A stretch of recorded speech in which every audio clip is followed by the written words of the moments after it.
Hindi ko na nailabas ang iba pa nating gamit. Ang bilis lumaki ng apoy. Yun ngang motor, nahagip ng apoy yung upuan.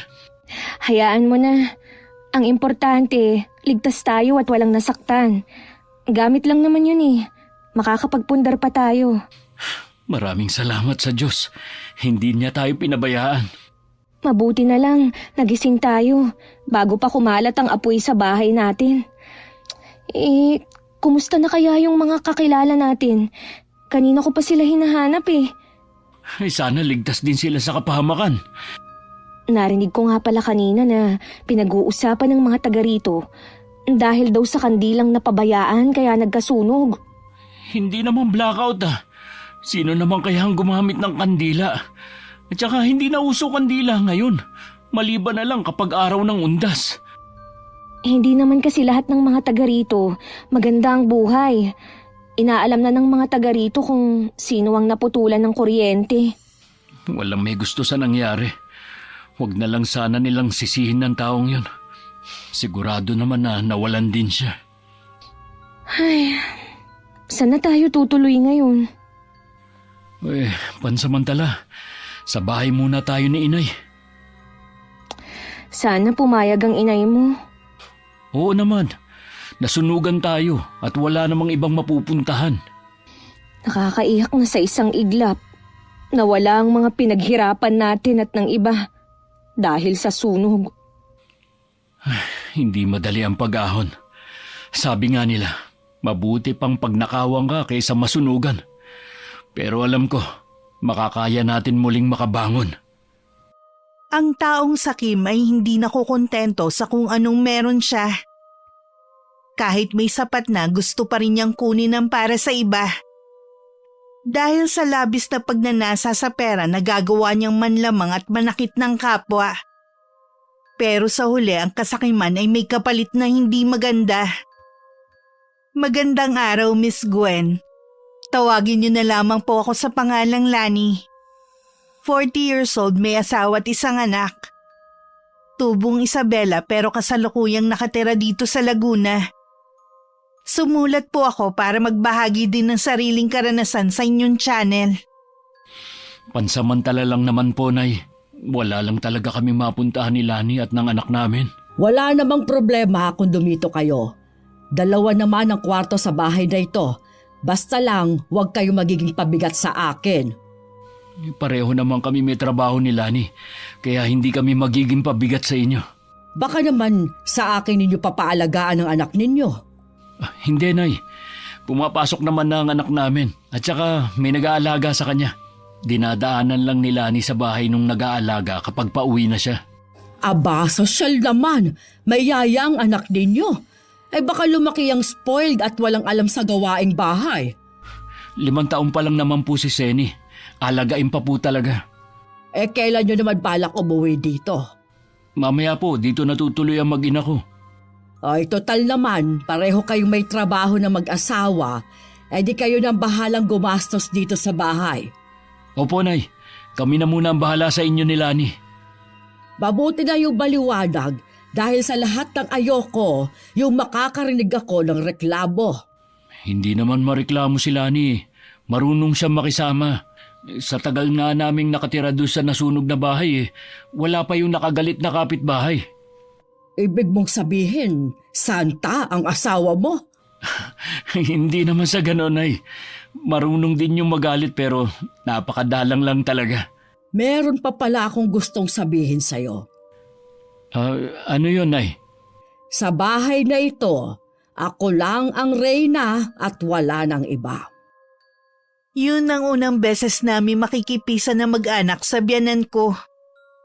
Bihira din namin siya makasama sa okasyon at hindi rin naman pala kwento si Nick tungkol sa nanay niya. Matagal nang hiwalay ang mga magulang ng asawa ko. Aminado rin si Nick na mas malapit sila magkakapatid sa kanilang ama. Kung wala nga daw bagong pamilya ang ama, baka sa kanila muna kami makituloy. Bago kami umuwi ng gabing yun sa bahay ng biyanan ko, bumili muna kami ng lechon manok para sa hapunan. Bago pa kami sinundo ni Nick, nag-grocery na rin siya. Nabanggit naman niya sa akin ang mga kondisyon ng nanay niya. Wala namang problema sa akin. Nang makapasok nga kami sa loob ng bahay, hindi ko maiwasan na magulat. Halos wala kasing gamit sa loob. Mabuti na lang merong mesa na maliit na ginagamit kapag kakain. Ginabi na yata kayo. Sobrang traffic po kasi ngayon.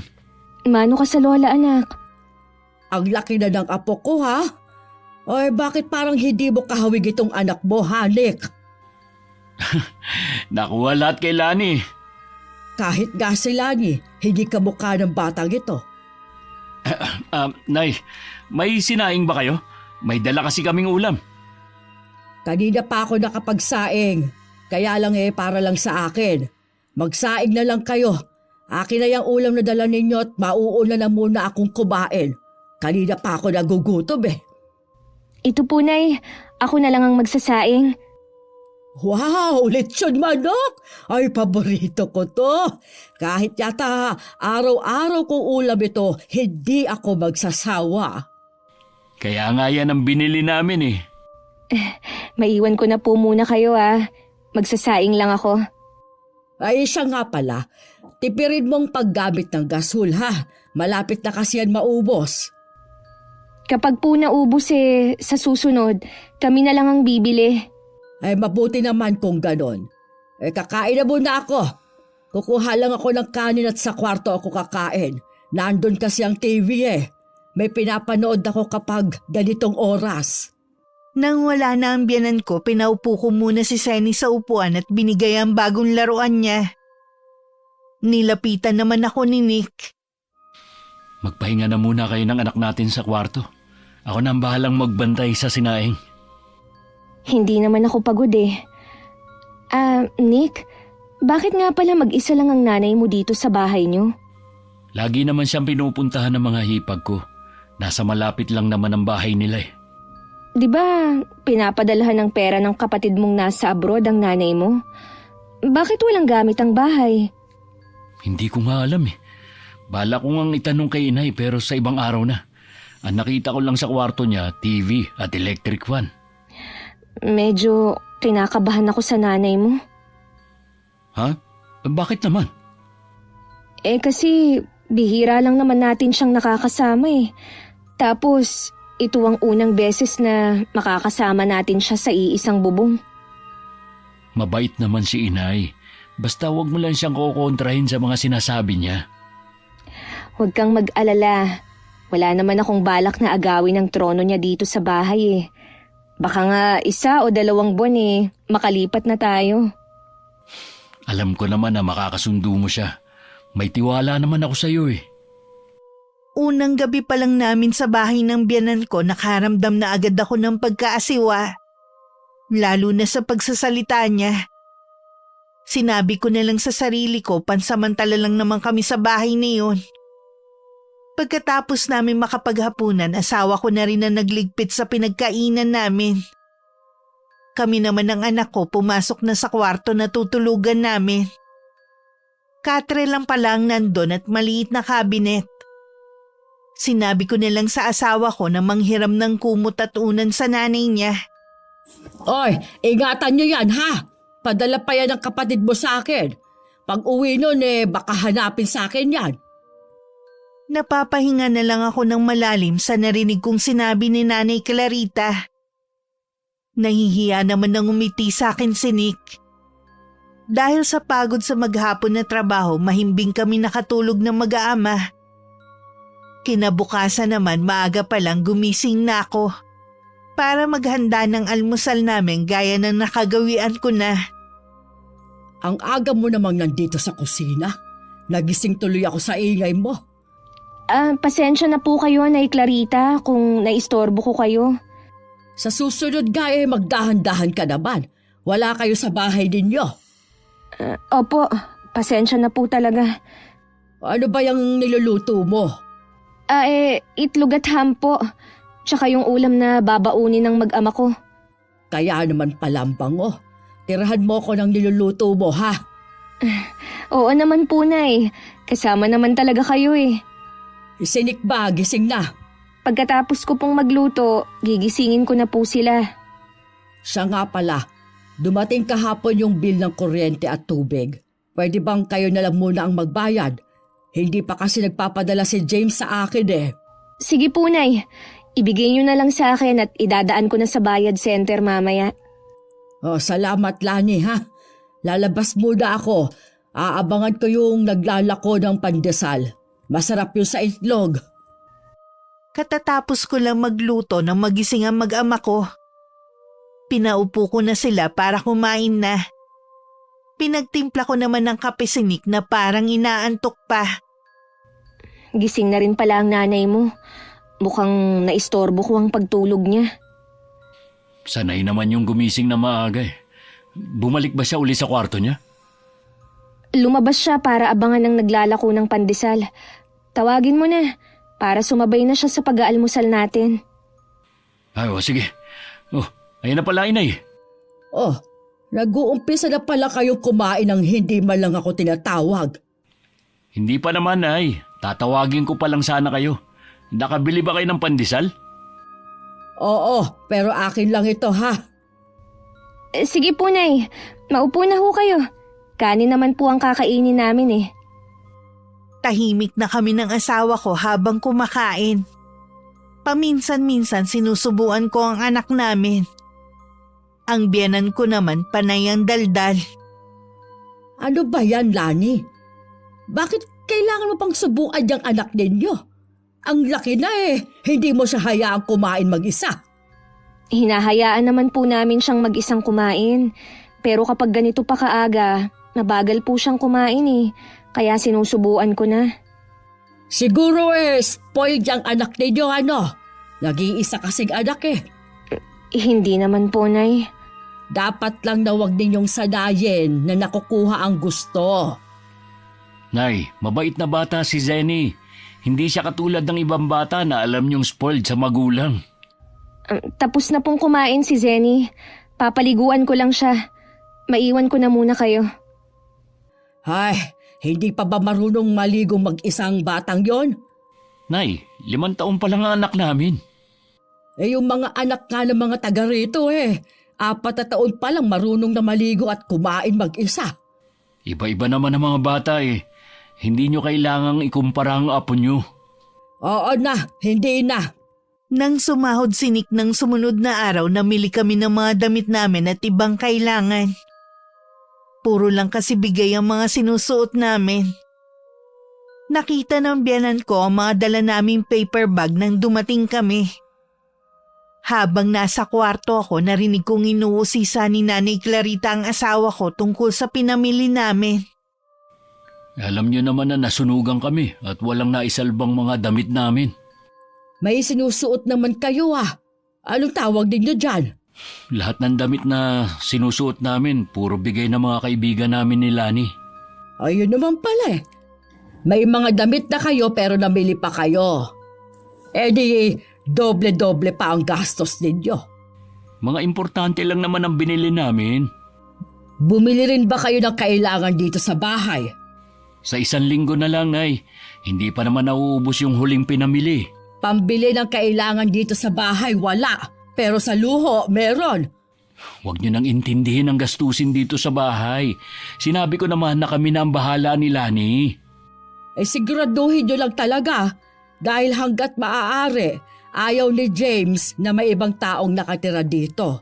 Pinagtatakpan ko lang kayo. Hindi naman kami ibang tao eh. Kahit na anak kita, dapat hindi ka nakikipisan sa akin.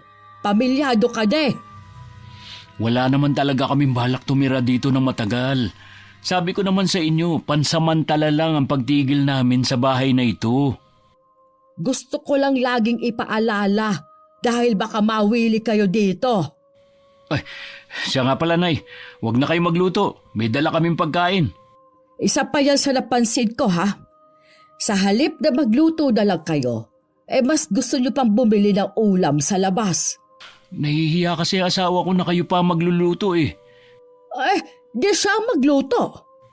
Nay, pagod na sa maghapong trabaho si Lani. Hindi niya na makakayanang magluto pa. Tapos, tinuturuan pa niya yung anak namin sa mga assignment at pagbabasa. Kapag gusto, may paraan. Kapag ayaw, maraming dahilan. Sisikapin na lang namin sa susunod na magluto dito sa bahay. Dapat lang. Nasaan na yung pagkaing sinasabi mo? Mauuna na akong kumain sa inyo. Kanina pa ako nagugutom eh. Nasa ibabaw ng lamesa yung supot. Sigurado na masarap ang dala ninyo. Gaganahan na naman akong kumain. Nang pumasok si Nick sa kwarto namin, nagkunwari na lang akong abala sa pagliligpit ng mga pinamili namin. Pero ang totoo niyan, hindi ko nagustuhan ng mga narinig ko. Nagugutom na ba kayo? Hindi pa naman. Tatapusin ko lang tong ginagawa ko. Gumagawa pa naman ng assignment si Zenny eh. Alam ko na narinig mo sinabi ni Inay. Ikaw na ang bahalang magpasensya ha. Kapag naaprubahan yung loan ko sa trabaho, pwede naman na tayong umalis dito eh. Umupa na lang tayo ng maliit na kwarto. O sige, kung yan ang gusto mo. Nakakarindi naman talagang bibig ni Inay eh. Hindi lang kasi ako sanay eh. Alam mo naman ng nanay ko na tahimik lang. Magkaiba nga silang dalawa. Tapusin mo na yung ginagawa mo. Tutulungan ko na lang si Zenny. Nung day off ko, naglaba ako ng mga damit namin at naglinis na rin ako ng buong bahay. Ako na rin na nagluto ng tanghalian at hapunan. Pagkatapos ng lahat ng gawain ko, tsaka ako pumasok sa loob ng kwarto namin para magtupi naman ng mga nilabhan ko. Dahil bukas naman ang pinto ng kwarto, biglang pumasok ang biyanan ko. Naglaba ka na rin lang. Hindi mo man lang dinamay ang mga damit ko. Hindi niyo po kasi sinabi eh. Akala ko kasi mas gusto niyo na kayo ang naglalaban ng mga damit niyo. Magkusa ka na sana. Hindi yung hihintayin mo pa ako na magsabi sa'yo. Pasensya na po kayo, Nay. Hayaan niyo po. Sa susunod isasama ko na ang mga labahin ninyo. Ay, ang sakit pa naman ng likod ko ngayon. Tapos tambak pang labahin ko. Baka wala na ako maisuot sa mga susunod na araw. Bukas po, bago ako pumasok sa trabaho, idadaan ko po sa laundry shop ang labahin ninyo. Sino naman ang magbabayad? Wala akong pera dito. Ako na lang huwang magbabayad. Sige, aayusin ko ng mga marumi kong damit. Sige po, Nay. Nang makaalis ang biyanan ko, tsaka ako lang itinuloy ang ginagawa ko. Maya-maya pinuntahan na naman niya ako sa kwarto namin. Ano nga pala yung niluto mong ulam? Ginisang gulay po tsaka pritong galunggong. Ano ba yan? Dapat kasi nagtatanong ka muna sa akin bago ka magluto ng ulam. Hindi ko kasi type ang niluto mo. Ilang araw na po kasi tayong laging karne. Kaya naisip ko na magulay at isda naman tayo. Hindi ba binanggit sa'yo ni Nick na hindi ako mahilig sa isda? Wala po siyang sinasabi. Ngayon alam mo na. Sa susunod ha, magtatanong ka muna sa akin. Opo, tatawagan ko na lang din po si Nick para bilhan kayo ng lutong ulam. Mabuti pa nga dahil hindi ko talaga kayang kainin ang niluto mo. Nang makatalikod ang biyanan ko, tsaka ako kinuha ang cellphone ko at tinawagan si Nick para magpabili ng ulam para sa nanay niya. Pinaliwanag ko na ayaw ng nanay niya ng ulam na niluto ko. Pagkatapos ng isang oras, narinig ko na ang motor ng asawa ko. Hindi agad siya pumasok sa kwarto namin. Narinig ko kasing kinakausap pa niya ang nanay niya. Salamat naman anak at binilhan mo ko ng uulamin ko ngayong gabi. Hindi niyo raw kasi gusto yung niluto ni Lani. Dati naman kayong kumakain ng isda. Dati yon, ngayon madalang na lang. Tsaka, mukha kasing hindi masarap ang niluto ng asawa mo eh. Ako na nagsasabi sa inyo, masarap magluto si Lani. Wala nga lang siyang oras para magluto dahil sa trabaho. Hindi dapat dahilan na wala siyang oras para magluto. Kaya siguro wala kayong ipon dahil wala na kayong ginawa mula pa noon kundi ang kumain sa labas. Bihira lang naman kaming kumain sa labas eh. Paano mo ipapaliwanag na wala man lang kayong ipon? Samantalang iisa lang naman ang anak ninyo. Meron naman. May pinaglalaanan nga lang kami, Nay. Meron naman pala eh. Sana man lang habang nandito kayo, baka gusto mong bumili ng gamit para dito sa bahay. Meron nga pong nakalaan ang ipon namin. Ay nako, Nick. Hindi kita pinalaki at pinag-aral para maging madamot ka sa magulang mo. Matagal ko na po itong gustong itanong sa inyo. Bakit ba hindi man lang kayo nakabili ng mga gamit sa perang pinapadala sa inyo ni Kuya James? Sapat lang naman ang ipinapadala ng kapatid mo. Ganun ba? Mauna na kayong kumain. Pupuntahan ko lang ang mag-ina ko. O sige, tamang-tama. Kanina pa rin ako nagugutom eh. Pagpasok ni Nick sa kwarto namin, sabik siyang sinalubong ng anak namin. Binuhat naman niya si Senny at saka lumapit sa akin. Kumusta naman kayo rito? Okay lang. Mukhang pagod na pagod ka. Ang dami ko kasing ginawa dito maghapon eh. Hindi mo kailangan pagurin ang sarili mo sa mga gawain dito. Kaya ka nga may day off para makapagpahinga ka. Nick, hindi natin to bahay. Kailangan nating makisama sa nanay mo. Alam kong sumusobra na si inay. Sana ikaw na lang bahalang magpasensya, ha? Oo naman. Tsaka hindi naman tayo magtatagal dito eh. Baka nagugutom na kayo ni Zenny. Tara nang kumain. Mamaya na lang. Medyo napapagod pa kasi ako eh. Araw-araw ko na lang sinasabi sa sarili ko na habaan ng pasensya. Dahil matanda na rin naman ang biyanan ko. Kaya lang may mga pagkakataon na sumusobra na rin ito. Katulad ng araw na yon, pareho kaming walang pasok ni Nick kaya tanghali na kaming gumising. Nagulat na lang kami sa malakas na kalabugan sa mismong tapat ng pinto ng kwarto namin. Sunod-sunod din ang pagbubunga nga ng biyanan ko. Kahit inaantok pa, bumangon na si Nick at lumabas. Ako naman naiwang inaayos ang higaan namin. Kaya walang pumapasok na grasya sa bahay na ito dahil tanghali na mga tulog pa. Mga hindi na mahiya sa may-ari ng bahay. Nay, ang aga-aga naman ang pag-iingay nyo. Nakakahiya sa mga kapitbahay natin. Maaga pa ba ang ganitong oras? Aba, pasado 7:00 na. Tanghali na talaga kami gumigising kapag ganitong wala kaming pasok. Baka nakakalimutan ninyo. Nandito kayo sa bahay ko. Magkaroon naman kayo ng kaunting hiya. Para kayong walang kasama sa bahay Ngayon lang naman kami gumising ng tanghali. Kahit na. Kung sa sarili ninyong pababahay, sanay kayong gawin ang asal ninyo. Huwag ninyong dalhin dito sa bahay ko. Paglabas ko ng kwarto namin, sakto naman na palabas na ng bahay ang biyanan ko. Napapakamot na lang sa batok si Nick. Dumiretso na lang kami ng anak namin sa kusina para makapagluto na ako ng almusal. Sumunod naman ang asawa ko. Siguro, maghanap na lang tayo ng malilipatan. Ganun nga rin ang sasabihin ko sa'yo eh. Ay, hindi pa rin talaga nagbabago si inay. Mabunganga pa rin siya. Minsan wala na rin sa lugar Nahihiya tuloy ako sa'yo. Sa 1 linggo, baka makuha ko na ang niloan ko.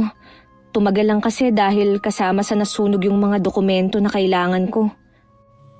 Ayoko rin kasi na makagisna ng anak natin ang ganitong buhay. Baka akalain niya, normal lang ang ginagawa ng lola niya. Nasanay din kasi si inay na pagkagising niya, kakain na lang siya. Hindi dahilan yun para bastusin niya tayo. Sa mismong tapat pa ng pintuan natin siya nag-ingay. Siguro, hindi na rin sanay ang nanay mo na may kasama sa bahay na ito. Sa bagay, hindi naman tayo kawalan dahil sinusuportahan siya ng kapatid mo. Oo nga. Hindi lang niya siguro masabi ng derechahan na umalis na tayo rito. Kaya tama lang na umalis na tayo dito. Kesa naman sa magkaroon pa kayo ng samaan ng loob ng nanay mo. Nasaan na yung bigas dito? Baka ubos na. Marami pa yun eh. Pati yung mga delata at itlog. Wala na dito sa pinaglalagyan natin. Baka tinago ng inay. Ganon kasi ang ginagawa nun dati.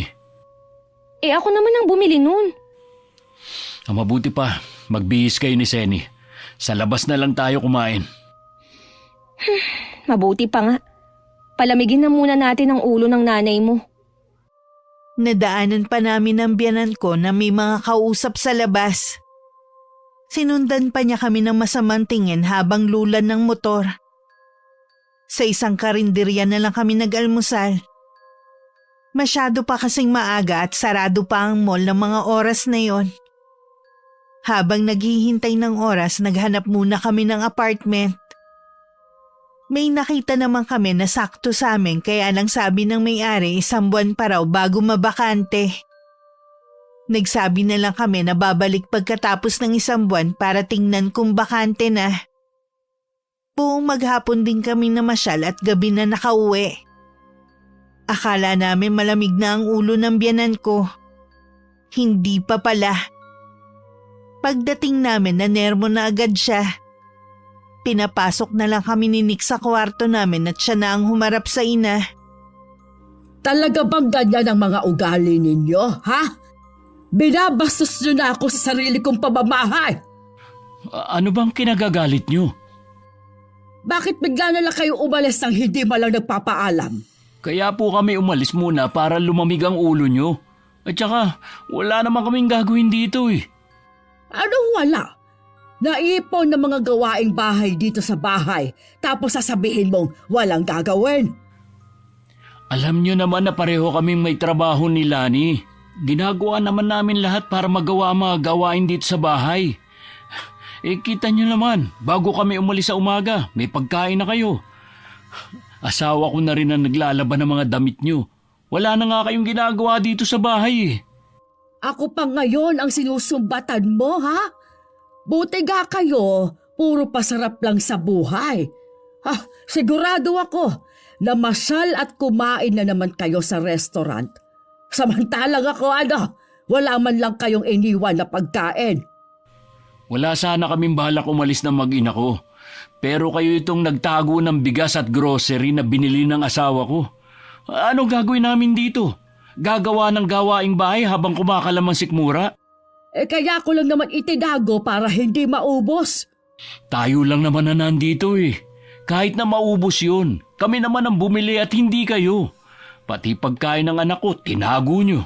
Paano naman kasi? Wala nang tigil ang bibig. Kahit katatapos lang ng hapunan kumakain na naman. Hinahayaan lang din ng asawa mo eh. Wala na po kayong pakialam sa bagay na yun. Anong walang pakialam? Nasa pamamahay ko kayo kaya karapatan kong makialam, lalo na kung hindi na tama ang ginagawa ninyo. Kayo ba, tama pa ang ginagawa nyo, ha? Sino ka para questionin ako, ha? Anak lang kita at nakikitira lang kayo sa pamamahay ko. Para hindi na lang tayo magtalo, aalis na lang kami rito. Saan naman kayo pupunta, ha? Gusto mo bang sa kalsada kayo pulutin?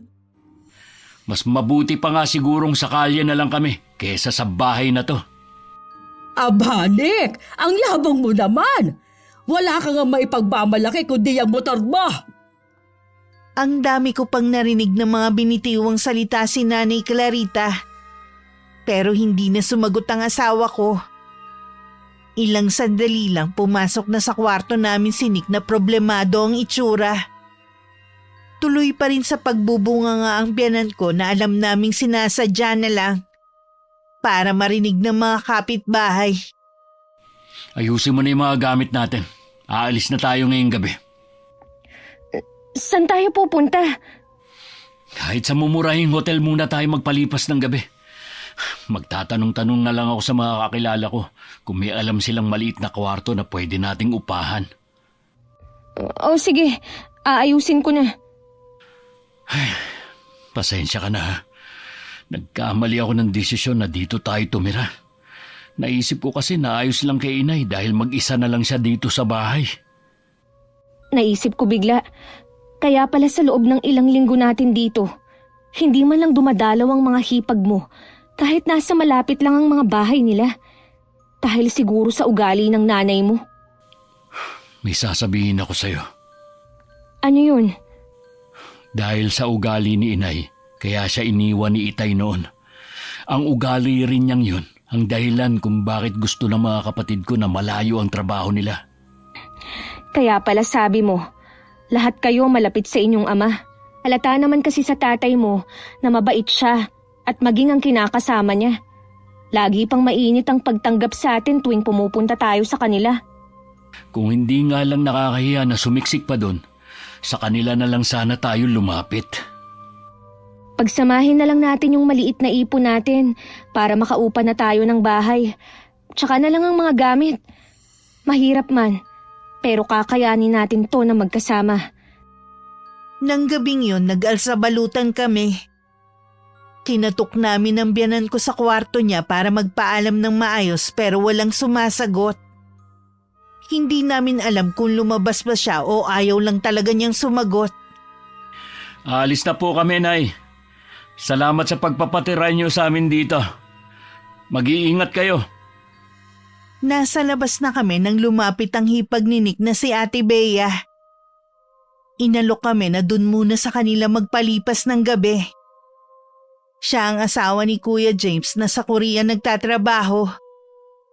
Nung una nag-aalangan kami dahil malapit lang ang tinitirhan niya sa bahay ng biyanan ko. Baka kasi pagmulan pa ng hindi magandang pagkakaunawaan. Pero mapilit siya at sinabi niya na may alam siyang apartment na pwede naming upahan. Nang nasa kanila na kami, naasikaso niya ng mabuti ang anak ko. Halata sa kanya ang pagiging magiliw sa bata. Inalok pa niya kami ng kape habang nasa sala. Salamat sa pagtanggap mo sa amin ngayong gabi, Ate Bea. Wala yon. Matagal ko na kayong gusto makausap eh. Wala lang pagkakataon. Hindi ba maayos ang relasyon niyo ni inay? Lahat kami ng hipag at bayaw mo, hindi maayos ang relasyon sa nanay mo. Matagal na rin kaming hindi pumupunta sa bahay niya. Ang sama kasi ng ugali eh. Ano ba ang ginawa ni inay? Naku, marami. Baka kulang ang buong gabi para sabihin ko sa inyo. Ayaw sana namin siyang iwan mag-isa sa bahay dahil matanda na rin. Pero halata na ayaw niyang nandun kami. Siya pa ang nagmamalaki. Malaking kawalan nga kayo sa kanya eh. Sino na ang gagastos sa bahay niya ngayon? Eh di ba, nagpapadala naman sa kanya si Kuya James? 1 buwan na nung huli siyang padalhan ng kuya mo. Bakit naman? Eh paano ang pinapadala niya pinangsusugal lang? Kaya kung mapapansin mo wala na siyang gamit, di ba? Lahat ng mga gamit doon nahatak na ng mga pinagkakautangan niya. Ang ginagawa namin, binibigyan namin siya ng pera pambili niya ng pagkain noon. Pero kami pa ang pinalalabas niyang masama. Yung pala ang dahilan kung bakit wala siyang gamit sa loob ng bahay niya.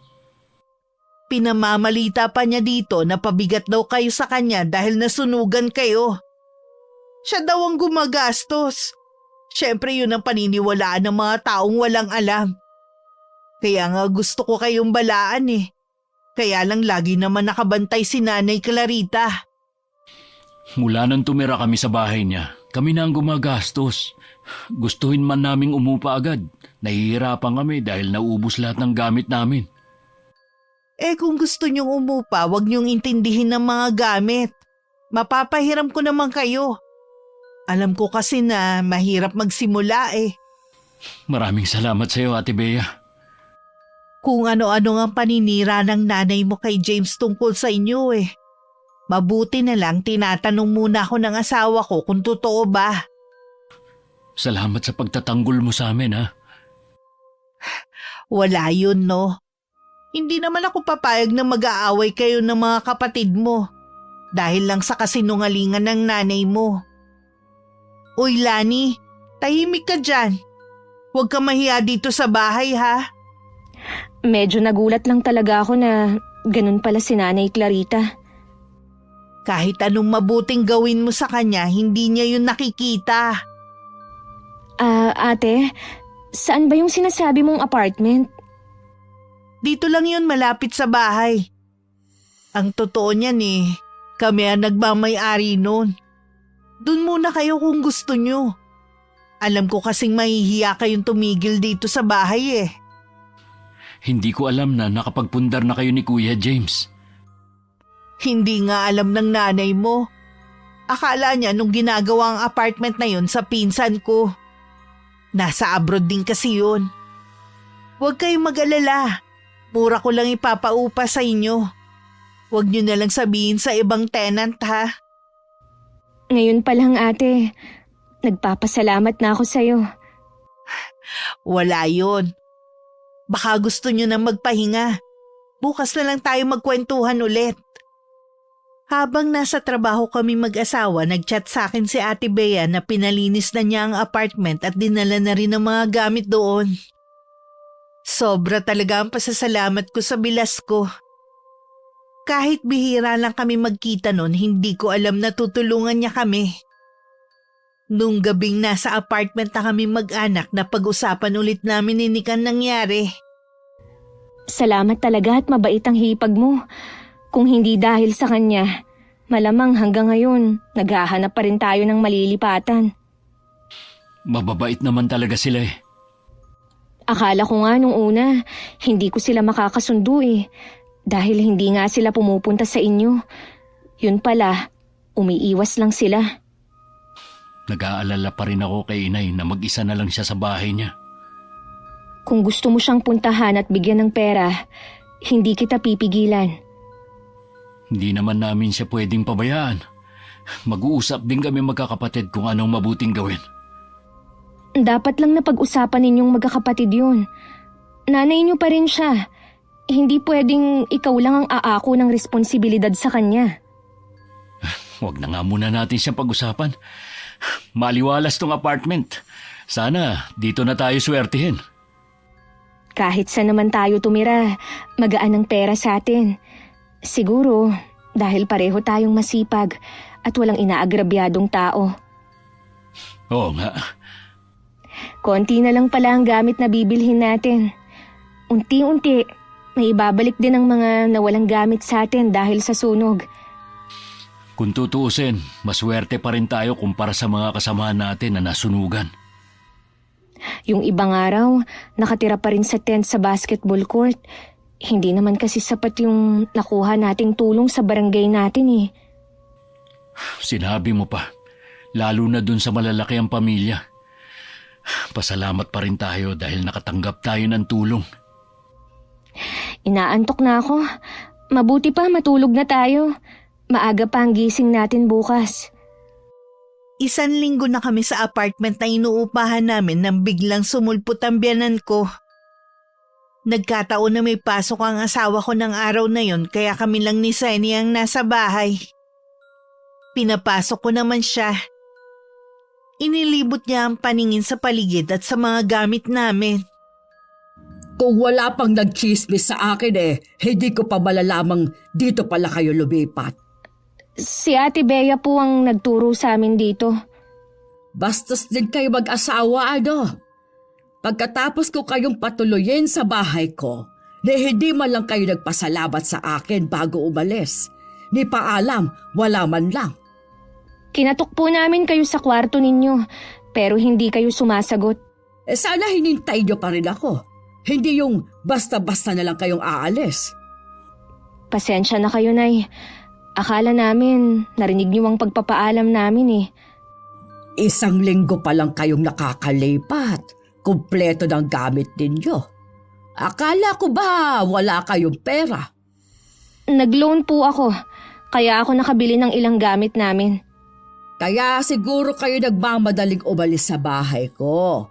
Dahil akala ninyo, hihingi ako sa perang maloloan mo, Hindi po namin yun iniisip ni Nick.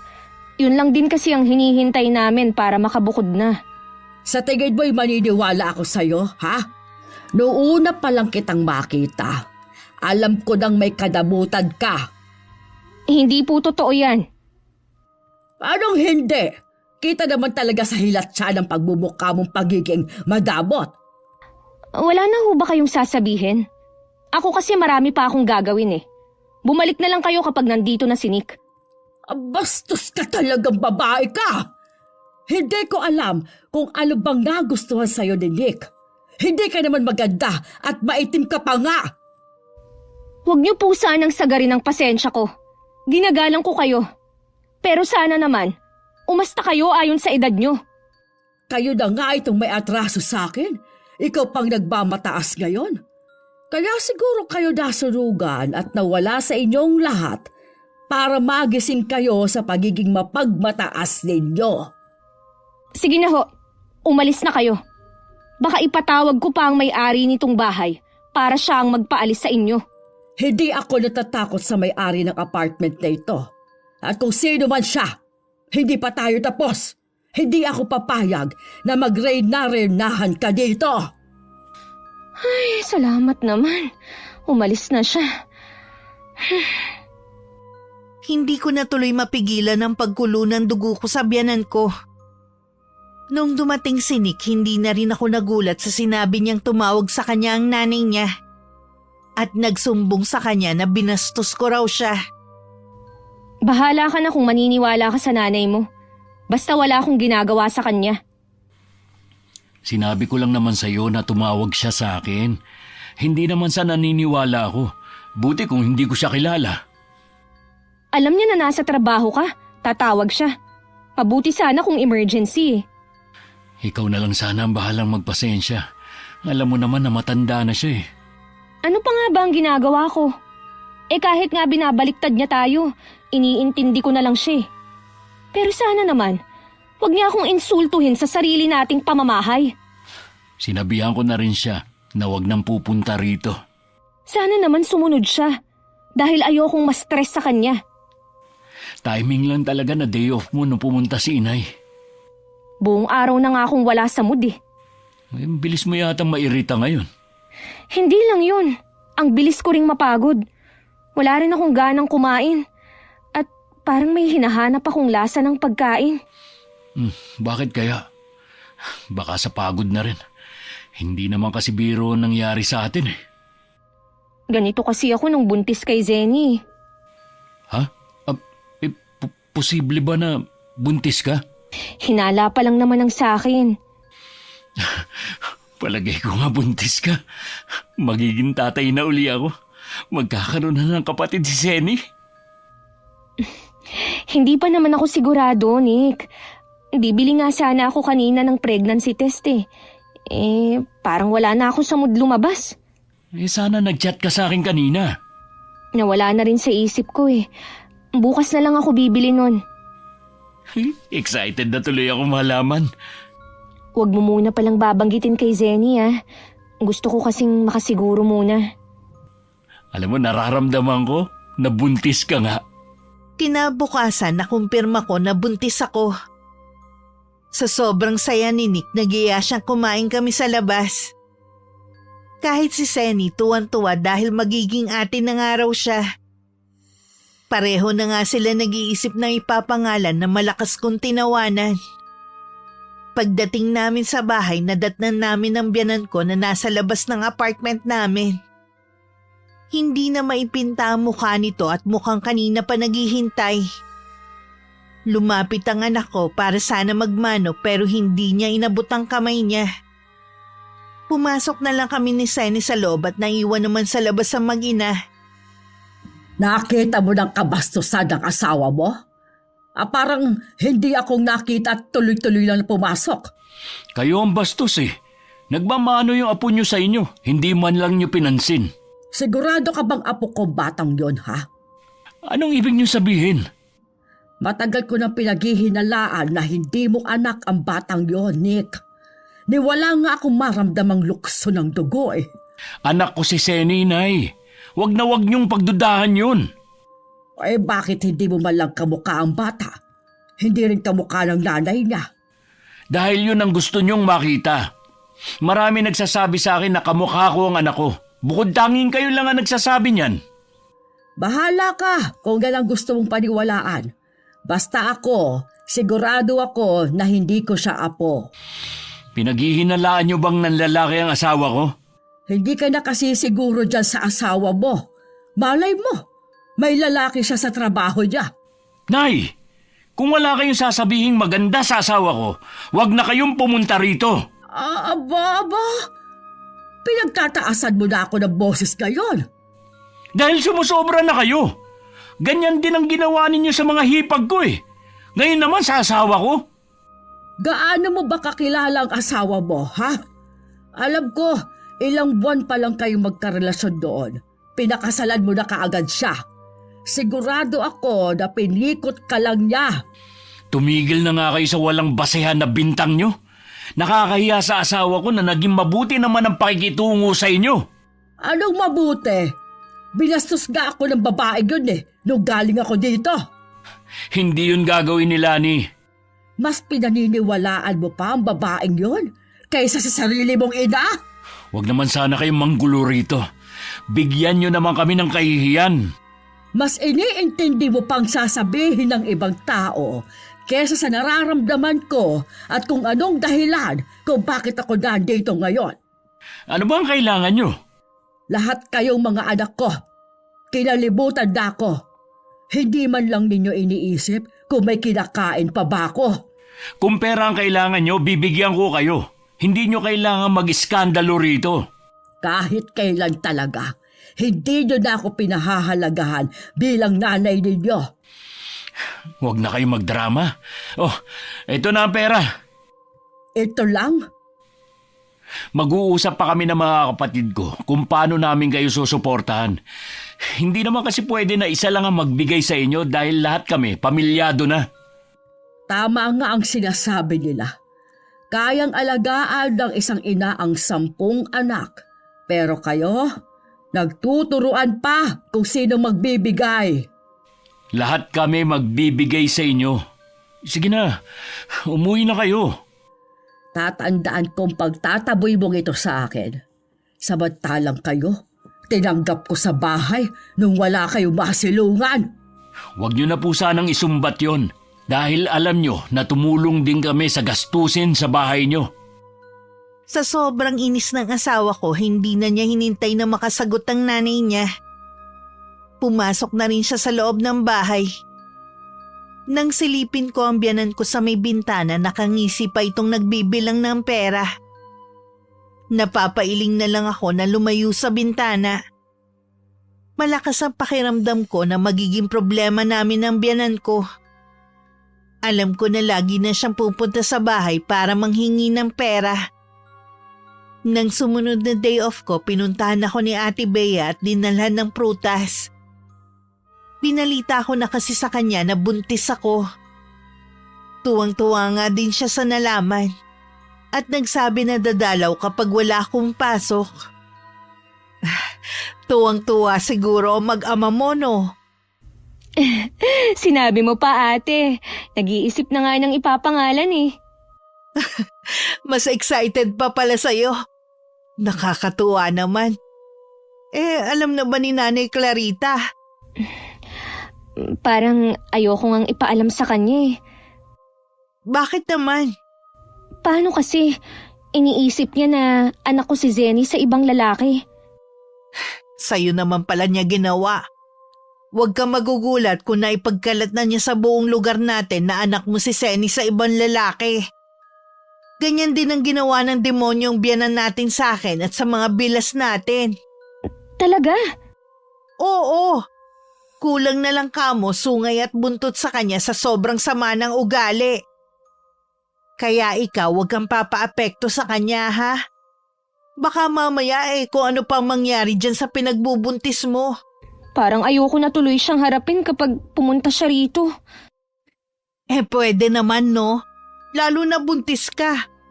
Yung biyanan nating yung walang pakialam kahit makunan ka. Gaya nung nangyari sa akin nun. 2 beses kaya ako nakunan dahil sa kanya.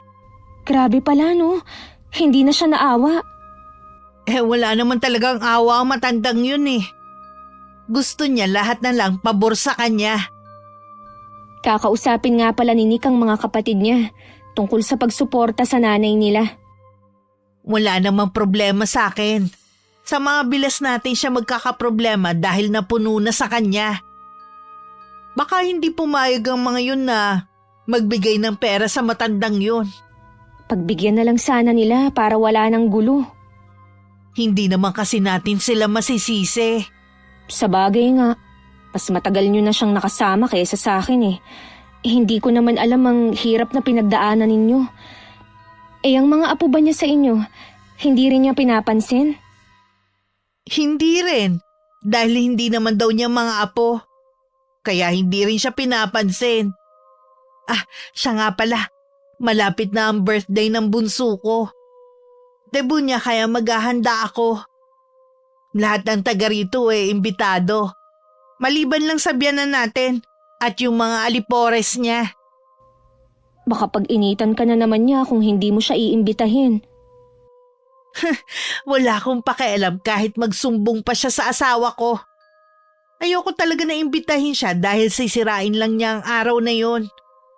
Galit yun kapag may ibang masaya.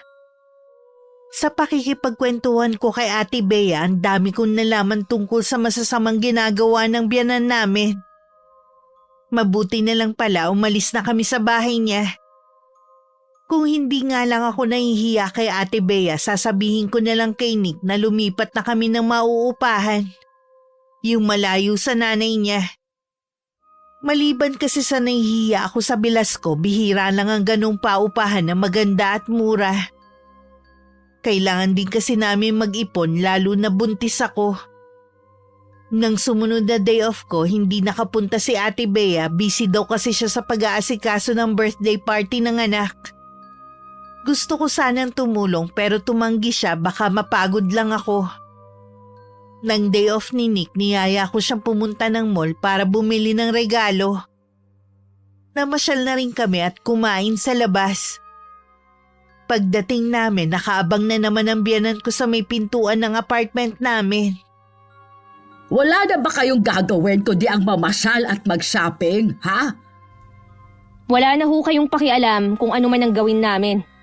Anong wala? Pera ng anak ko ang ginagasta ninyong mag-ina.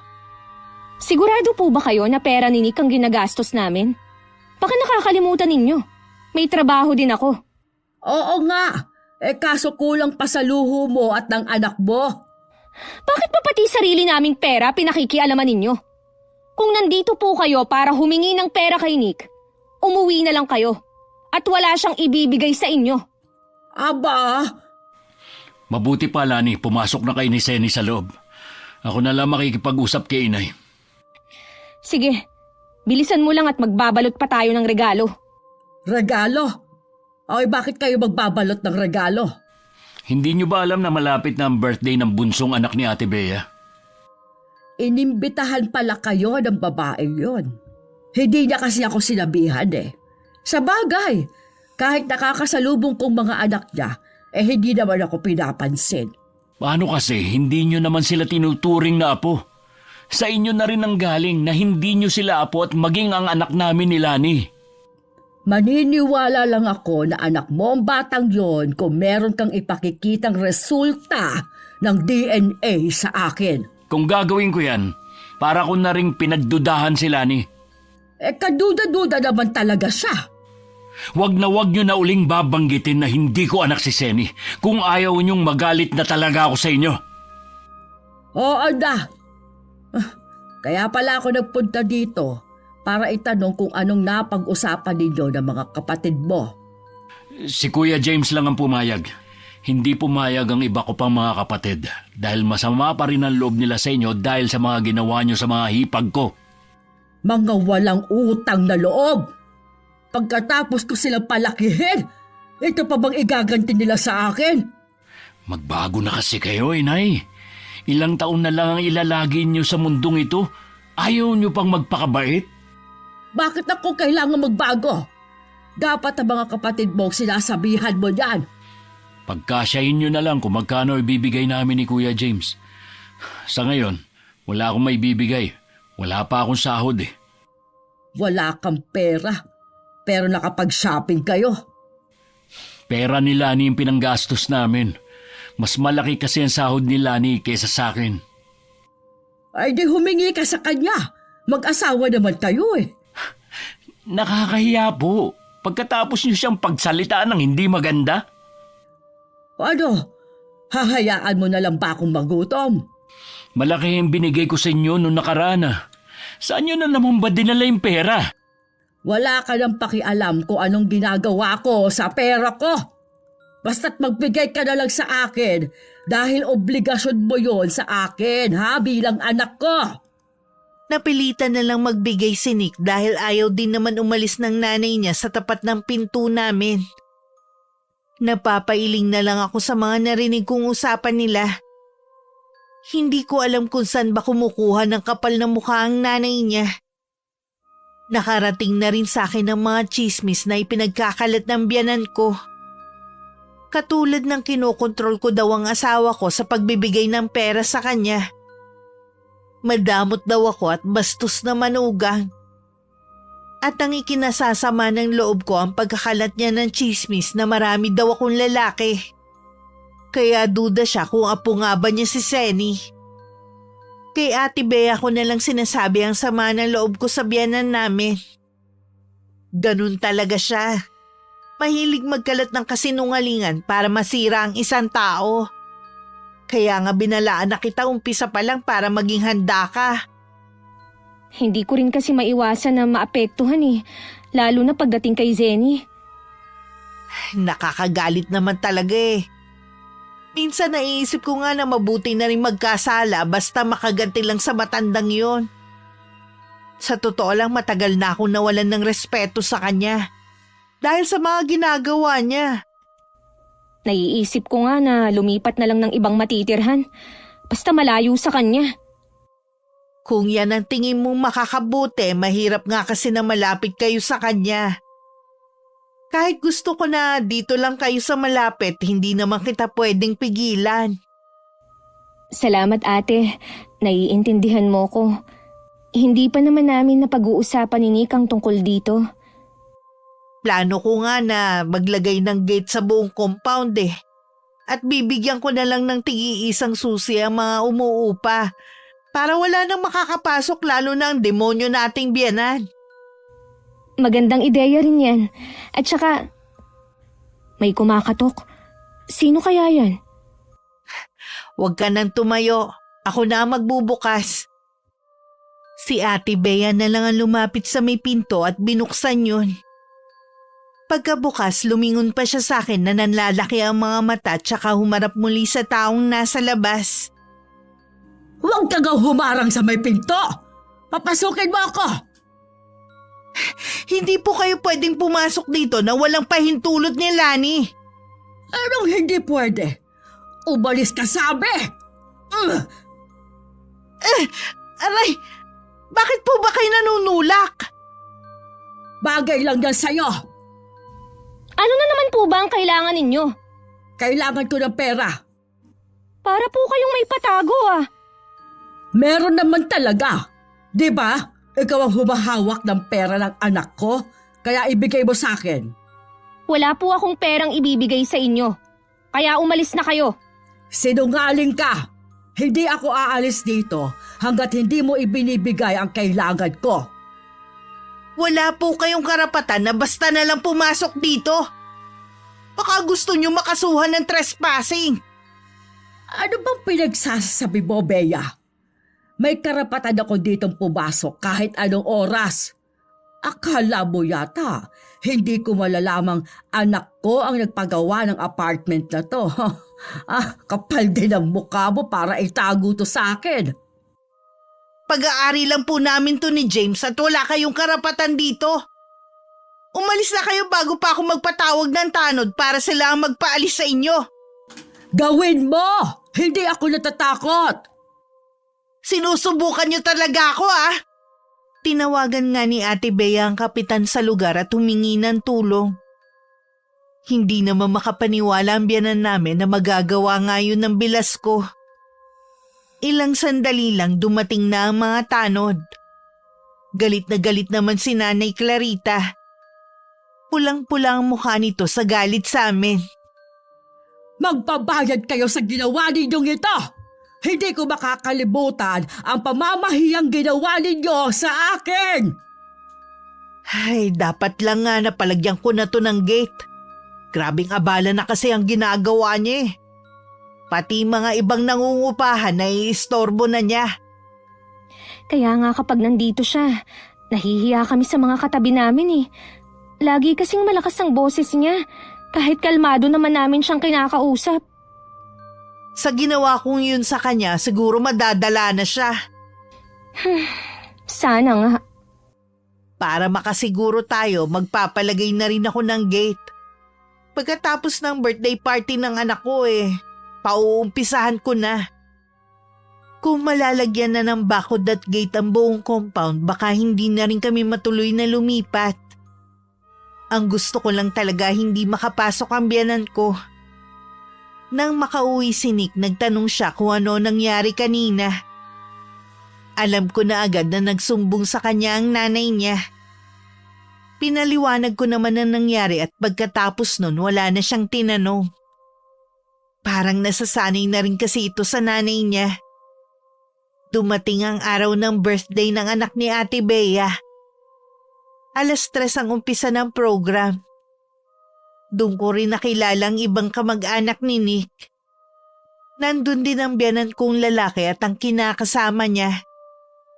Halos lahat ng kamag-anak nila nandun maliban lang sa biyanan ko. Wala rin naman nagtanong tungkol dito. Halata na nag-enjoy ang lahat ng bisita. Magaling naman kasi mag-host si Ate Bea. Pag-uwi, pagod man, masaya naman kami lalo na si Senny na nag-enjoy ng husto sa party. Oh, bakit mo tinitingnan ng cellphone mo? Kanina pa pala kasi tumatawag si inay. Hindi ko naman naririnig. Nakasilent kasi to kanina eh. Mabuti hindi mo nasagot. Kundi, hindi tayo makakapag-enjoy sa party kanina. Baka kasi importante. Sigurado naman na kaya tumatawag ang inay mo dahil hihingi na naman ng pera. Sa kanya na lang lahat napupunta ang sahod mo ah. Ako na halos ang gumagastos dito sa bahay na dapat hati tayo. Pasensya na. Hindi ko kasi mapilit na magbigay ang mga kapatid ko eh.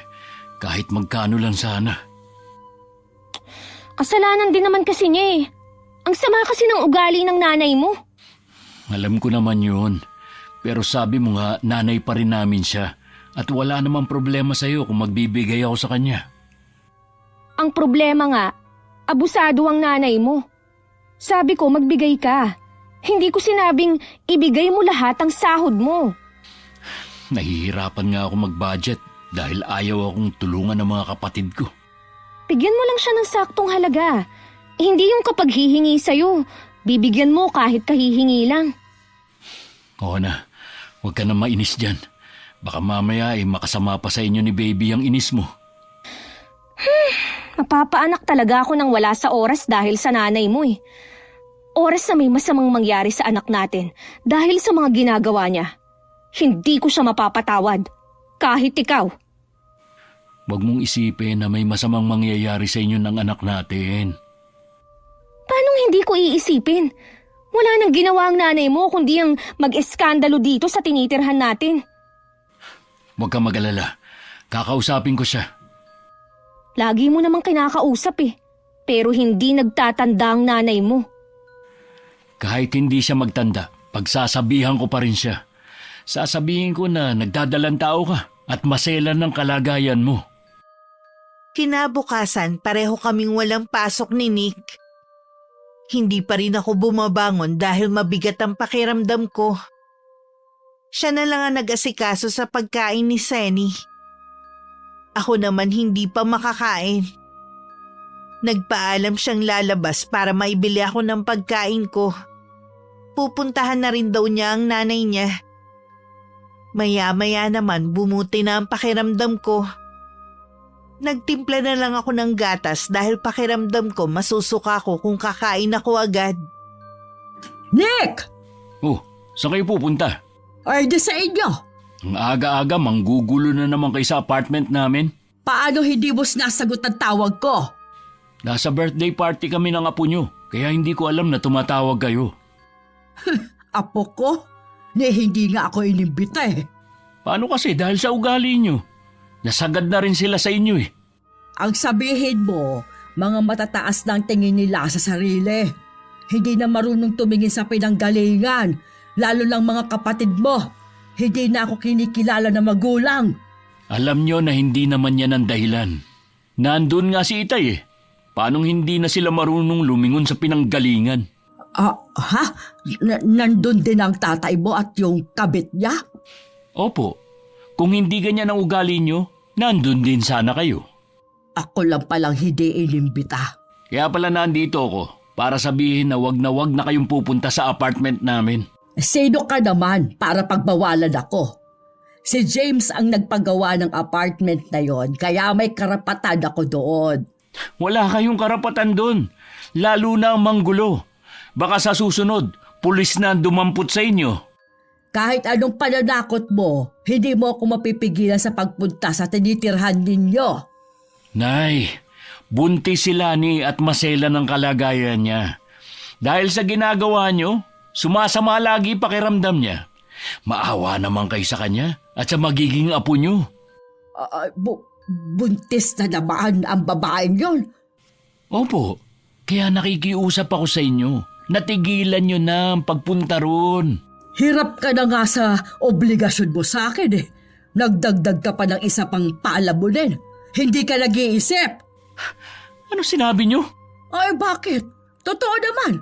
Imbis na matuwa kayo dahil magkakaapo na uli kayo, yan pa maririnig ko sa inyo? Nasisigurado mo bang ikaw ang ama ng ipinagbubuntis ng asawa mo? Tigilan nyo ng pagdududa nyo. Kung hindi nyo tanggap ang anak ko, di sige. Pero tumigil na kayo sa pagsasalita na masama laban sa mag-iina ko. Pinagtataasan mo na naman ako ng boses? Malaki talagang impluwensya sa'yo ng babaeng yun eh. Pareho na kayong walang modo. Kapag hindi pa kayo tumigil sa ginagawa nyo, ititigil ko na pagsuporta sa inyo. Ako pa talagang tinatakot mo, ha? Hindi yun pananakot lang. Gagawin ko talaga kapag hindi pa kayo nagbago. Nang makabalik si Nick, may dala na siyang lulutuing ulam at prutas para sa akin.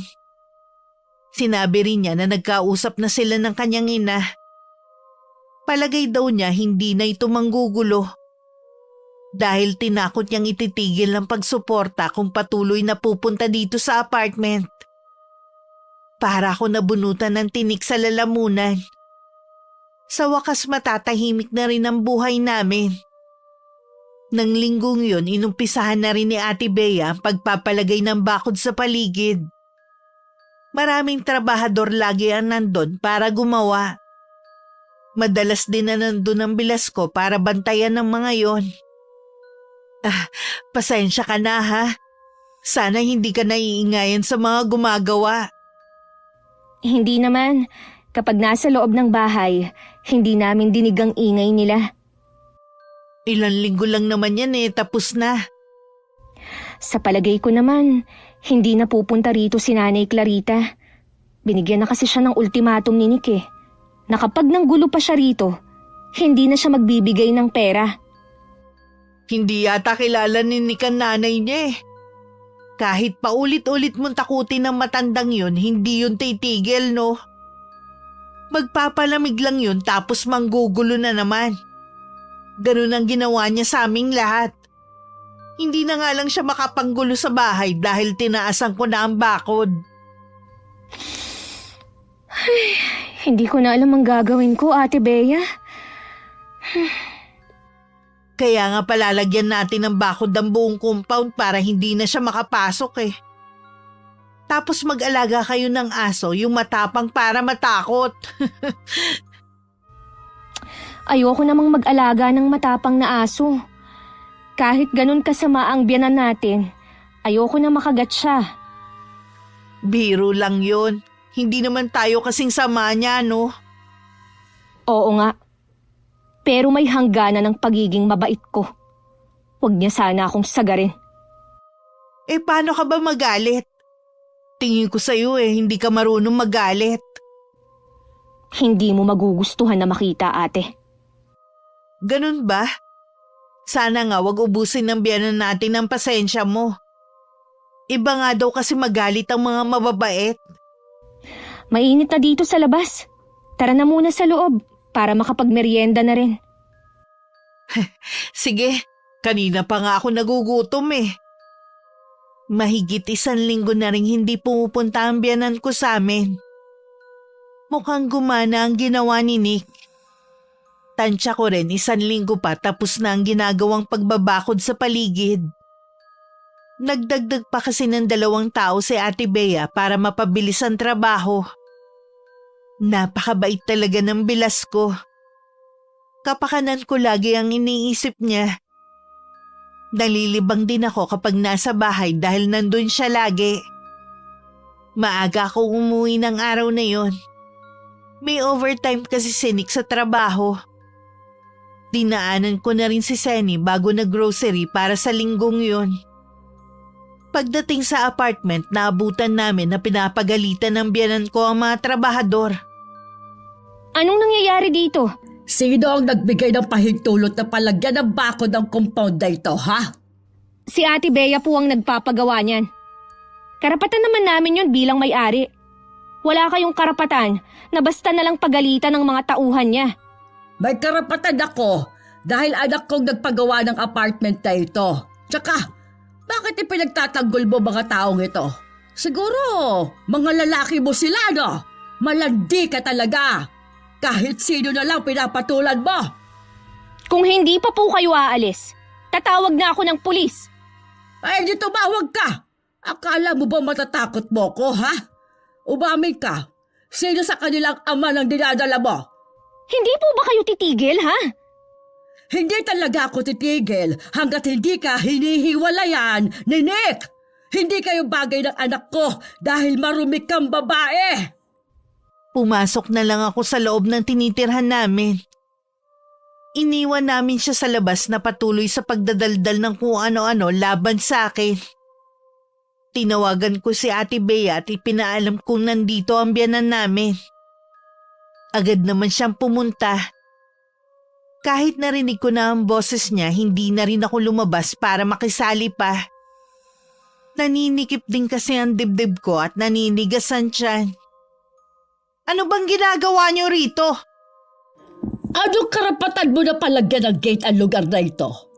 Nasa akin lahat ng karapatan dahil kami ng asawa ko may-ari nito. Kung ako sa inyo, umalis na kayo. Kung ayaw niyong ipakaladkad ko kayo sa mga tanod. Akala mo naman matatakot mo ko. Nasa nang pinagmamalaki mo mga tanod, ha? Parating na po sila, hintayin niyo lang. Tinawagan ko na sila bago pa ako pumunta rito. Hindi ko na to palalampasin. Irereklamo na kita sa barangay. Hindi lang yun ang gagawin ko. Sasabihin ko rin kay James na tigilan na ang pagbibigay sa inyo ng pera. Walang iya ka talagang babae ka? Kakalbuhin kita! Ah! Subukan niyo lang lumapit at ihahampas ko tong pala sa inyo. Isasama ko kayo sa paghalo ng semento para mas tumibay ang bakod. Sige, subukan niyo! Hindi ko alam kung anong nakita sa'yo ni James. Palingkera ka namang umasta. Ikaw ang palingkera sa ating dalawa. Nakakayayang inaasal mo. Kaya ka iniwan ng asawa mo dahil sa ugali mo eh. Mabuti pa ang ipinalit sa'yo, mabait at mapagmahal sa mga apo. Hindi katulad nyo. Anong sinabi mo? Mas siya ang tinuturing namin biyenan kesa sa inyo. Mahal na mahal siya ng mga apo nyo. Sana nga siya na lang ang naging nanay ni na James. Huwag daw wag mo mababanggit ang kabit na yan. Ito na pala ulit ang sundo nyo. Sa susunod, kapag pinapaalis na kayo, sumunod na lang kayo. Huwag kayo masanay na lagi na lang sinusundo. Baka mamaya si kamatayan na ang sumundo sa inyo. Magbabayad ka sa ginawa mong ito. Kayong dalawa ni Lani. Nang wala na ang biyanan ko, tsaka ako lumabas. Kakaibang sakit kasi ang nararamdaman ko. Pakiramdam ko rin anumang sandali may malalaglag sa puwerta ko dahil sa sobrang sakit. Nakahawak ako sa tiyan ko habang naglalakad palabas. Ate Bea! Lani, Ano nangyayari sa'yo? Ang sakit ng tiyan ko. Imposible namang manganganak ka na. Maglilimang buwan pa lang naman ang tiyan mo. Dalhin mo ako sa ospital. Oo nga pala. Kuya, tumawag kayo ng tricycle.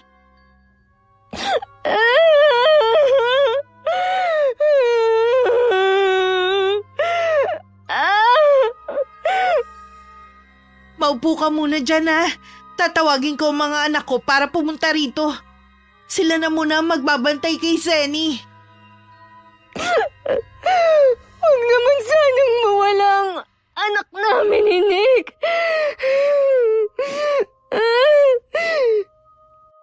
Huwag mo sabihin yan. Kumalma ka lang dyan. Ano ba yan? Kung kailan naman nagmamadali tsaka naman walang dumadaan ng mga tricycle. Hindi ko mapapatawad ang matandang yon. Oras na may masamang mangyari sa dinadala ko. Kundi matitikman niya ang galit ko.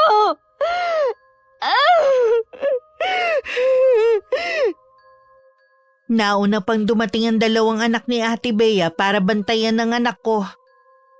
Ilang sandali pa may tumigil na rin na tricycle at naisakay na ako. Habang daan tinawagan na rin ni Ate Bea ang asawa ko at pinasusunod niya sa ospital na pagdadalhan sa akin. Pagdating namin agad ako inasikaso ng doktor. Umiiyak na lang ako dahil alam kong mawawala na sa akin ng anak ko. Papunta pa lang kasi sa ospital maraming dugo na ang umagos sa akin. Ilang sandali lang unti-unti nang lumalabo ang paningin ko. At nakakaramdam na rin ako ng pamimigat ng talukap ng mata. Grabe naman kasi ang bunganga ng nanay mo eh. Pati ba naman yung mga trabahador sinabing mga lalaki ng asawa mo? Pinapaamin pa nga daw kung sino ang ama sa kanila ng dinadala ni Lani eh. Marami ang nakarinig sa mga sinabi ng nanay mo. Akala ko titigil na siya sa ginagawa niya, hindi pa pala. Ilang beses ko na rin siyang binalaan. Tingnan mo ang naging resulta ng ginawa niya. Sinabihan mo naman siya na masela ng pagbubuntis ni Lani pero wala talaga siyang pakialam. Ano nga pala ang sabi ng doktor? Bukas pa malalaman kung makakauwi na siya. Depende daw kasi sa pasyente. Si Zenny nga pala. Huwag mong alalahanin ang anak mo. Nasa mabuti siyang kalagayan. Mga anak ko nag-aalaga sa kanya. Hindi nila pababayaan si Zenny. Salamat, Ate Bea. Lagi ka nandyan para kay Lani. Wala yun no, pamilya tayo eh. Lulubos-lubusin ko na ang pang-aabala ko sa'yo. Pwede bang bantayan mo muna si Lani? Oo naman. Pero saan ka ba pupunta? May kailangan lang akong gawin. Kung pupuntahan mo ang nanay mo, mabuti pang ipagpabukas mo na lang. Hindi na ako makakapaghintay na kausapin siya. Pakiusap, ate. Pakibantayan mo muna si Lani. Kaya lang, Nick. Ay, umalis na siya. Tama lang siguro na kausapin niya ang nanay niya. Sumobra na kasi siya sa ginawa niya eh. Siguradong hindi na siya mapapatawad ni Nick. Pinuntahan ni Nick ang ina sa bahay nito. Nagulat pa ang matandang babae nang biglang bumukas ang pinto at pumasok ang anak na madilim ang anyo. Hindi naman siya nagpatinag. Nakarating na siguro sa'yo ang ginawa ng maldita mong asawa, kaya napasugod ka dito. Nakarating na rin po ba sa inyo na nakunan si Lani? Ano? Nakuna ng asawa mo? Oo, dahil sa kagagawan nyo. Dahil sa inyo na walang anak namin. Sigurado ka ba? Sa tingin nyo magagawa akong magsinungaling sa bagay na ito, ha? Bakit kasi ang hirap niyong pakiusapan? Sinabi ko na sa inyo na masela ng pagbubuntis ng asawa ko. Hindi ko naman alam na mangyayari yun sa kanya eh. Sinabihan ko na kayo. Ayaw niyo lang makinig. Anak, Hindi ko kayo mapapatawad sa ginawa niyo. Wag na kayong magpapakita sa akin kahit kailan. Nick! Sandali! Huwag ka muna umalis!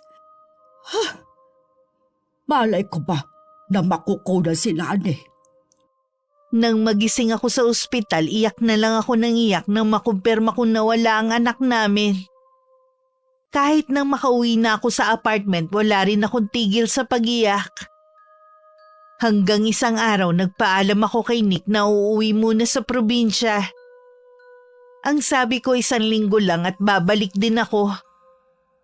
Lingid kay Nick, pinuntahan ko ang mangkukulam kong tiyahin. Kahit hindi ka pa nagsasalita, ramdam ko na ang bigat dyan sa dibdib mo. Nangingibabaw ang matinding galit. Gusto ko siyang pagbayarin sa lahat ng kasalanan na ginawa niya sa akin. Lalo na sa pagkamatay ng magiging anak ko. Sigurado ka bang gusto mo maghigante? Opo, kaya nga ako nandito ngayon. Ibigay mo sa akin ang mga kailangan para maisagawa ko lang ang orasyon. Ito po ang hibla ng buhok niya at litrato ng taong may malaking atraso sa akin. Isipin mo na lang na nakaganti ka na sa kanya. Maraming salamat po, Tia Maring. Nang makabalik ako, pinilit kong ibalik ang dati kong sigla para hindi maghinala si Nick sa ginawa ko. Kahit ayaw pa akong payagan ng asawa ko, bumalik na ako sa trabaho. Kung lagi lang kasi kung nasa bahay, mas lalo akong malulungkot dahil sa nangyari. Kapag day off ko, pumupunta pa rin si Ate Bea para makipagkwentuhan sa akin. Lagi rin siya nangungumusta lalo na nung malaman niyang umuwi ako sa amin. Isang araw maagang umuwi si Nick. Tumawag daw kasi sa kanya ang kapitbahay ng biyanan ko at sinabing may sakit ang ina. Wala naman akong reaksyon sa sinabi niya. Kahit nung umalis siya para puntahan ng nanay niya. Salamat anak, pinuntahan mo ko. Ano nangyari sa inyo? Bakit ang daming pantal ng buong katawan nyo? Saan galing ang mga yan? Hindi lang ito pangkaraniwang sakit. May kumukulam sa akin. Ano? Kulang?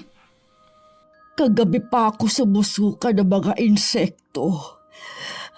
Mabuti na lang dumating si Mang Tasyo.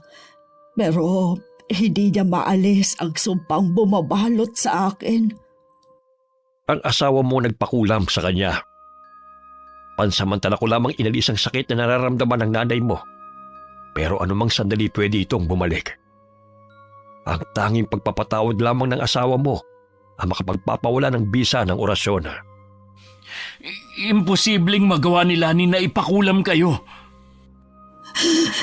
Matindi ang galit sa akin ng asawa mo dahil sa ginawa ko. Tulungan mo ko, Nick. Kausapin mo si Lani. Ayoko pa mamatay.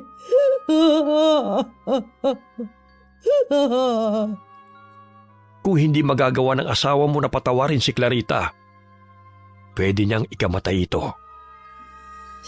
Pag ako, anak, magbabago na ako. Wala rin akong pagsasabihan na siyang nagpakulam sa akin. Nakikiusap ako. Sabihin mo sa kanya na patawarin na niya ako. Susubukan ko siyang kausapin. Babalik ako rito. Bilisan mo, iho. Oras ang kalaban natin. Nang bumalik si Nick, nabasa ko sa kanya na alam na niya ang ginawa ko. Wala naman akong makitang galit sa kanya o paninisi. Hinintay ko siyang magsalita. Malubha na si inay. Sabi ng albularyo, Oras lang ang kalaban namin. Kapag hindi mo siya napatawad, pwede siyang mamatay. Sa laki ng kasalanan niya, dapat lang sa kanya yun. Kahit masama ang loob ko sa ginawa niya, ayoko pa rin siyang mawala. Pinaabot din niya sa iyo ang paghingi niya ng tawad. Nangako siyang magbabago na. Sana bigyan mo siya ng pagkakataon na patunayan na kaya niyang magbago. Asal demonyo ang nanay mo, Nick. Sa palagay mo kaya magbabago pa siya? Kahit gaano siya kasama, nanay ko pa rin siya. At utang ko sa kanya kung bakit ako nandito ngayon. Pwedeng habang buhay na ang sama ng loob ko, pero mas gugustuhin ko pa rin na magpatawad. Sana ganun ka rin. Hindi ko alam kung magagawa kong patawarin ang inay mo. Hindi na natin maibabalik ang nangyari. Pero pwede pa naman tayo magsimula, di ba? Huwag mo sanang hayaan na lamunin ka ng matinding galit. Iwanan mo muna ako. Gusto kong mapag-isa.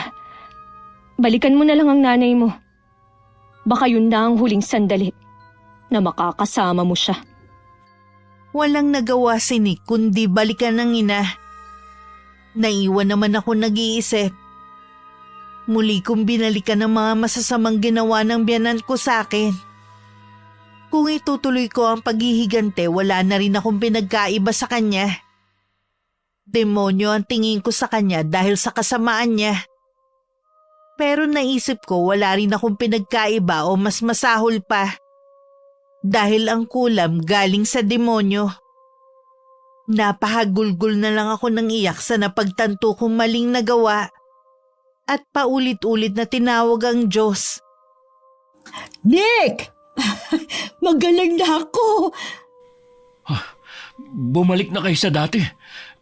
Ang ibig sabihin, Oo, Nick. Pinatawad na ako ni Lani sa mga nagawa kong kasalanan. salamat naman. Hindi siya nagpadaig sa galit. Hindi likas na masama ang asawa mo. Maaaring nabulag lamang siya sa matinding galit na nag-udyok sa kanya na maghiganti. Ang asawa ko ang pinakamabait na taong nakilala ko.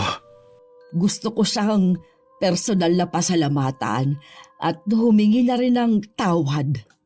Bago ako umalis, paalala lang sa iyo, Clarita. Huwag mo sanang sayangin ang pangalawang pagkakataon na ibinigay sa iyo. Gamitin mo ang natitira mong mga taon para maging mabuti sa iyong kapwa. Oo, Tasyo. Hindi ko na babalikan ang dati kong mga ginagawa. Humingi ng tawad sa akin at sa iba pa ang biyanan ko. Wala rin siyang pinagsabihan na ako ang nagpakulam sa kanya. Kahit si Ate Bea nagulat sa pagbabago sa biyanan namin. Pero masaya na rin siya dahil sa wakas naging mabait na si Nanay Clarita. Hindi lahat ng makikilala natin magiging mabuti sa atin. Minsan kung sino pa yung hindi na iba sa atin, sila pa ang magbibigay ng matinding sama ng loob. Masarap man sa pakiramdam ang makapaghigante pero sa huli, may kakibat itong pagsisisi. Sa buhay na puno ng pagsubok at problema, tayo pa rin ang pipili ng tatahaking nating landas. Kung sa mabuti ba o sa masama. Pinili ko na maging mabuti kaya nagawa kong patawarin ang biyanan ko. Sabi nga ang Diyos na gawang magpatawad, ako pa kaya. Maraming salamat Miss Gwen sa pagpili ng aking sulat. Sa mga kapwa ko taga-subaybay, sana nakapagbigay ng aral at inspirasyon ang binahagi kong kwento sa araw na ito. Wakas.